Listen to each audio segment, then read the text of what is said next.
Live, the news on NBC6 at 5 starts now. Right now at 5 o'clock, Hurricane Dorian on the move, heading to Florida's east coast as a major hurricane.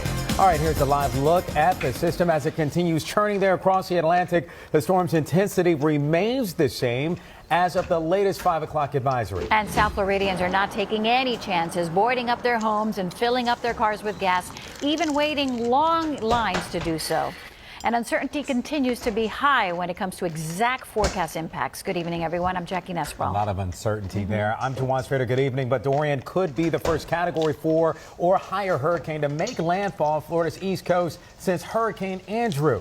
The latest advisory coming into our newsroom, and we are breaking it all down for you. We have a team of meteorologists keeping a close eye on it all. Let's kick things off with South Florida's Chief Meteorologist, John Morales, live in the Forecast Center with the very latest. John. Hey, guys. So regarding that 5 p.m. advisory that just came out, here are some of those headlines. A hurricane warning has just been hoisted for the northern Bahamas, and I would expect a hurricane watch to be issued for southeast Florida probably tonight. At the very latest, 5 a.m. tomorrow, but I would think that by tonight we'll start to see that hurricane watch for southeast Florida. There have been some hopeful trends today where the models are starting to, well, they stopped their southward trend that they had for the last couple of days, and, well, they're starting to point a little bit further north. But it's just one set of model runs, just the ones that ran this morning. We need a few more to say the same thing before we start to really say hooray. So at least there's some hopeful signs. For whoever has to deal with this, we're talking about a prolonged event, which is going to be big trouble because the hurricane will be slowing down as it approaches. And if it's going to be Category 4, that means days of hurricane conditions, not just hours of hurricane conditions, plus an unprecedented storm surge and copious amounts of rain, an epic rainfall event that could really produce big-time problems for whoever has to deal with that. Now let's take a look at the current 5 p.m. advisory here. The winds at 115 miles per hour. That makes Dorian a Category 3 major hurricane. Now, one change in the 5 p.m. advisory, movement west-northwest. Previously, it had been moving northwest. It is starting to make that expected turn towards the west. If it's moving west-northwest now, by tomorrow, it'll likely be moving straight west. And then what happens after that? That's the big question. The other thing it's doing, slowing down a bit, moving at 9 miles per hour. That slowdown is something we've been talking about for the last couple of days, and we know it'll have repercussions down the road in terms of where exactly this system ends up. Looking pretty formidable on satellite images this afternoon as the eye cleared this morning, and since then it looks nice and mainly clear. It's a big, broad hurricane heading in the general direction of the northern Bahamas and Florida. Again, Florida, no watches and warnings just yet. That's because it's slowing down. We know there's a little bit more time for that, but there's a hurricane warning in effect for the Bahamas. So that's kind of interesting that the Bahamas would have a warning and we'd still have nothing, but that should change very, very soon. This is the 5 p.m. advisory track from the National Hurricane Center. And as you can see, it's calling for a Category 4 hurricane into the northern Bahamas and then, well, it looks like on to the Treasure Coast. And that's where it's, that's where the center of this track is. But there is still the south end of the track and the north end of the track. This would be Bahamas and out to sea. This would be Bahamas and into South Florida. We don't know which of these two. Today's hopeful trends are that the models are more up here than they are down here. So we're kind of happy about that, but we're not out of the woods just yet. So we need to keep watching this closely. Then look at this turn now, and this is very difficult to time here. When exactly does it turn in relation to the Florida coast? And then what happens to the rest of the Florida coast? This reminds me a little bit of Hurricane Matthew a couple of years ago when indeed it skirted along just to the east of the coast, and it was a very powerful hurricane when it did. Finally, I want to show you the spaghetti plot here. This is the computer forecast model for all the different systems, different models, that is. A couple of outliers out there, but the majority of them now bringing the system into the area of the Treasure Coast, maybe some into South Florida still, like the UK Met model here.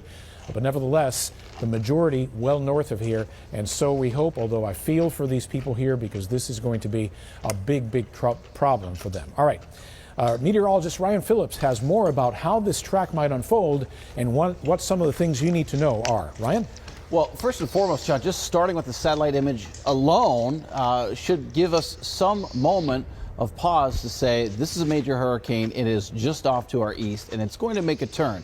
And so assessing where and how that turn occurs and then what the forward speed is, there's just so much to discuss. And so while we love to tell you the science is just getting so much better, and it is, these are situations where the only thing that's going to help us, a little bit of patience here, because it's just too difficult right now.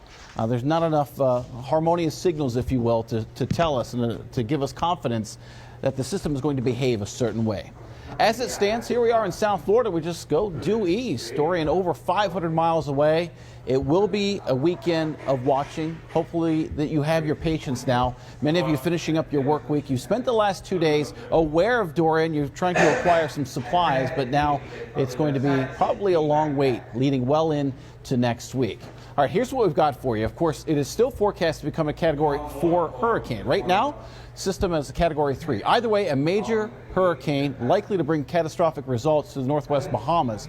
The question we want to answer, and we all want to know, both as residents and, of course, as scientists, is where. But we just can't answer that at this time. We are looking for maybe a more positive model trend that John had indicated, but it's too soon to tell. But bottom line is the slow movement of the system through the weekend could spell disastrous results here as we get through the weekend and into next week. Again, it's that steering high that we knew that would block the system and gradually bend it off to the west. But how soon is that influence taking shape? A west-northwest movement now only at 9 miles per hour. We may be beginning to see that push off to the west, but folks, at 9 miles per hour, we've got a long way to go as we move towards the weekend and towards Labor Day. So the model trend is west, but Dorian will move slow. How close? Will it begin its turn off to the northwest offshore, or will we have immediate and direct catastrophic impacts on the Florida East Coast before it begins that turn? And there's still a lot of uncertainty. There are no active watches or warnings right now in South Florida. That will likely change overnight tonight. Still exercising patience and reviewing your hurricane plan. Best way to go here on this Friday evening, guys. You got that right, Ryan. Thank you. And we have live NBC 16 coverage, a team of reporters on the ground from Miami-Dade to Broward and Palm Beach County. Let's begin with NBC 6 reporter Steve Litz live in Jupiter with more on the preparations there. How's it looking out there, Steve? That's another beautiful day at the beach here, Jackie. A little windy, but we keep on hearing the term the Treasure Coast, and so Jupiter here, the southern end of that Treasure Coast, and then parts north of here, Jackie. We're talking about the towns of Stewart, Port St. Lucie, Jensen Beach, dense population areas that are keeping close tabs on this storm and checking to see if this, in fact, is going to tack a touch to the north. We did find one homeowner, Jackie, who is piecing her shutters together, literally. Boarding up this West Palm Beach house is like putting together a jigsaw puzzle. Laura Rhodes bought it about a year ago and heard about the shutter assembly system. Now the put together. I mean, they told me kind of broadly about it, but I've never had to pull them down until now, so now we're figuring it out. And neither with the diagram nor instructions. The boards are stacked in her garage, brought out piece by piece, and then laid out. The numbers and letters correlate to a specific spot on the nearly 100-year-old house. And yes, Rhodes has thought about installing hurricane shutters. I mean, I definitely think that would be easier, but, or like hurricane impact windows or something, because then you could just, it just is, and you don't have to, do anything extra. But, I mean, if it works, it works. After it's up or whenever I'm taking it down, then I'm going to make a little map so that next time I know, board A goes on this window or whatever. So the days leading up to the storm and the storm itself, they can certainly be anxiety-filled and generate a whole lot of stress. We spoke with one homeowner a little earlier today. I think it was that homeowner there who told us she's just taking it easy. If there's cause for concern, then she will get concerned. But meantime, she is just getting ready. Certainly the aftermath with no electricity, no lights, no air conditioning, that can be brutal. And officials here in Palm Beach County with Florida Power and Light, they are talking about that possibility. They're talking about pre-positioning their crews there are thousands, in fact, who are being pre-positioned. More on that coming up at 6. Live along the Treasure Coast here in Jupiter, I'm Steve Litch, NBC 6 News. Okay, Steve, thanks. And Broward's Emergency Operations Center has been activated. Officials throughout the day updating residents on plans and important information. NBC 6 reporter Marissa Bag is live at Plantation with more on that. Marissa. Jawan, the mayor here in Broward County, is saying that people should expect to start feeling the effects from this storm at the earliest Sunday night into Monday morning. So take advantage of the time now to prepare for that. The county already doubling up on the number of deputies on the street as well as fire rescue in anticipation of that. Meanwhile, here at the Emergency Operations Center, staff continuing to work, and they are expecting for you to do the same at home, urging anyone, if you have shutters, go ahead and put them up now. On high alert, standing by, Broward County leaders are keeping a close eye on Hurricane Dorian to decide if and when to transition to a full emergency response. For now, the Emergency Operations Center remains at a heightened level 2, which is planning and preparation mode. If it moves to level 1, the county would likely order evacuations and open shelters. But for now, the waiting game wears on. As far as when the shelters will open, I think by tomorrow we'll have a better idea of when. But if I had a guess, I think we're looking closer to Sunday, if anything. So Broward declared a local state of emergency, which means the county could impose a curfew and make other decisions to protect life and property. we can require certain businesses to close that we may consider to be in a dangerous area. We can require certain public places to close, public buildings, beaches, parks, schools. Florida Power and Light had an ominous message. Expect to lose power and be ready to be without it for 2 weeks. The company's Storm Command Center in Palm Beach County is home base. We have actually pre-deployed and pre-positioned over 13,000 restoration workers, and we are working on getting other workers from other utilities from outside the state to join us here in Florida to make sure that we restore you as soon as possible. Dorian's uncertain path is reminiscent of this time 2 years ago. With the way Hurricane Irma went, as you may remember, it was supposed to go up one coast, ended up going another coast, and then it cut through the state.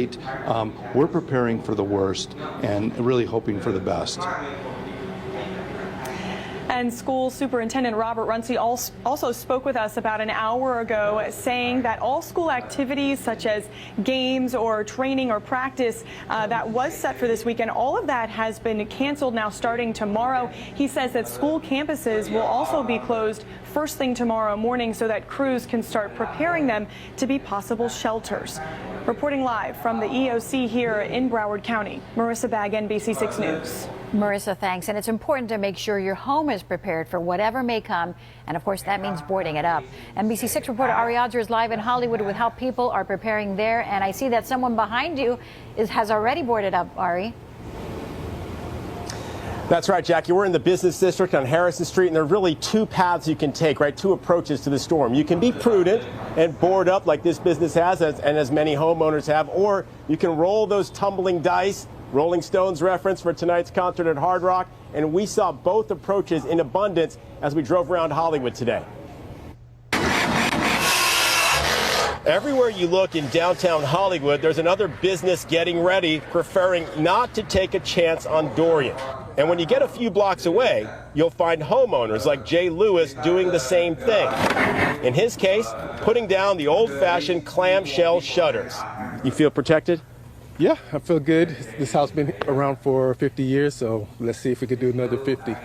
It's been through quite a few hurricanes, right? Exactly. I still got the old school antenna up there. Oh my God, you do. Look at that. Look at that. You don't see that very often. You see that old school TV antenna? Do you still use that? No, not at all. We cut the cord years ago. But you just leave it up there because it looks cool? Yes, and souvenirs. It's a retro look? Yes, exactly.